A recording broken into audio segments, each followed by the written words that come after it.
محتاجين احنا بقى اليومين دول نعمل اكلات اقتصادية مش مكلفة، وفي نفس الوقت تكون مشبعة وغنية جدا، وبمكونات سهلة وبسيطة جدا مش مكلفة خالص.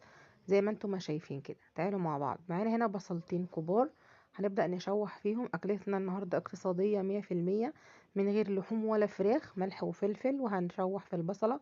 معانا هنا جزرتين بشرينهم هننزل بيها. الاكله دي يا جماعه مشبعه جدا. ومعايا هنا بطاطسيتين برضو انا بشروهم ومصفيه الميه منهم. هنبدا نشوحهم على النار كده لغايه ما ينزلوا ميتهم ويبداوا تشربها تاني. جربي الطريقه دي هتعجبك جدا. معانا هنا يا جماعه 3 بيضات.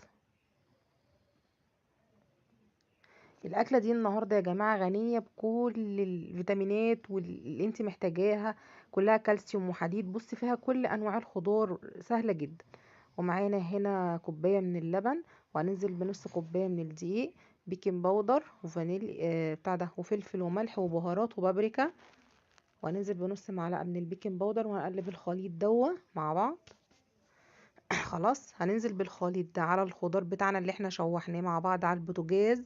جربي الطريقه دي، بصي جميله جدا ومشبعه جدا وبتاكل بصراحه وبتشبع، وفي نفس الوقت مش مكلفه خالص. هنبدا نقلب الكلام ده في بعضه، وهننزل بالصينيه بتاعتنا هندهنها دهنه من الزيت، وهنفرد فيها الخليط بتاعنا.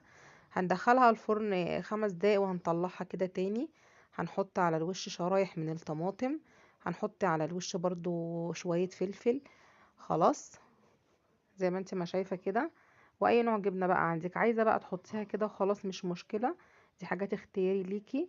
هندخلها بقى الفرن تاخد اللون بتاعنا زي ما انتم ما شايفين، وطلعناها بالشكل الجميل اكلة اقتصادية 100%، من غير لحوم ولا فراخ.